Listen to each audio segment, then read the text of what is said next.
in Afzal Ashraf now, an international security specialist at Loughborough University here in the UK. He joins us live from London. Afzal, thank you very much for your time, first of all. Now, the Israeli military is vowing to increase this aggression even further. Just how intense are these attacks likely to get, in your opinion? Well, we can only imagine.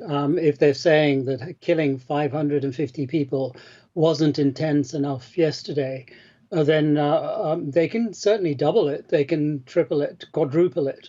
So I think, you and I can just come up with numbers. The point is, even what has happened right now in the last few days is awful in terms of the humanitarian impact, the humanitarian tragedy that's already taken place. And what Israel is saying and is trying to demonstrate to the world that it's a great power and that it can destroy its enemies, well, that's probably very important to Israel, but it isn't actually achieving anything substantial according to a lot of very highly expert military analysts, political analysts. You mentioned the civilian casualties there. I mean, they are huge. And even though Israel claims that these are precise strikes on Hezbollah commanders, civilians are the ones that are paying the heavy price here. Many say that Lebanon's being dragged into a war they didn't want to fight. What's your feeling on that right now? Well, I think you're right to point out that Israel regards these as very precise strikes, and they are. They're precise in as much that the target is selected and that target is hit. Whether they're discriminatory in who they kill and how many innocent people are involved is a very different matter. So Israel is not wrong when it says that these are precise strikes. But the impression, of course, is different. Now, in terms of your wider question, you're absolutely right. The vast majority of people in Lebanon, just as the vast majority of people in Gaza, the West Bank, and even in Israel, do not want a war. It is a very minority of politicians for whom war is a way of gaining prominence, as a way of political survival. It's a way of achieving power and maintaining power. And it is the innocent people who don't want it, or who don't understand it, who are totally vulnerable, that pay the price of these reckless decisions. And Afzal, we do know that Hezbollah has been responding with strikes into Israel. We have been reporting on that. But is Hezbollah retaliating to its full potential? Do you get the feeling that perhaps it's holding back? And if so, why? Well, I think I would agree that Hezbollah is holding back. It's apparently got a great deal more capability than it has used so far. And one of the reasons why I'm pretty confident Hezbollah is holding back is that, like Iran, Hezbollah knows that it is being enticed into a trap, because Israel has been itching for a war with Hezbollah, but also with Iran.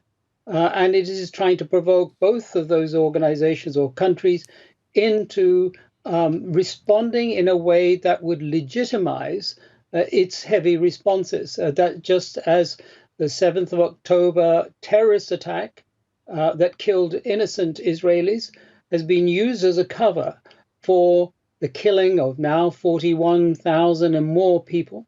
I think the plan is the same. And so far, both Hezbollah and Iran have shown considerable restraint, despite the fact that Israel tried to embarrass Iran by attacking its embassy in Syria, by assassinating Hamas leader in Iran.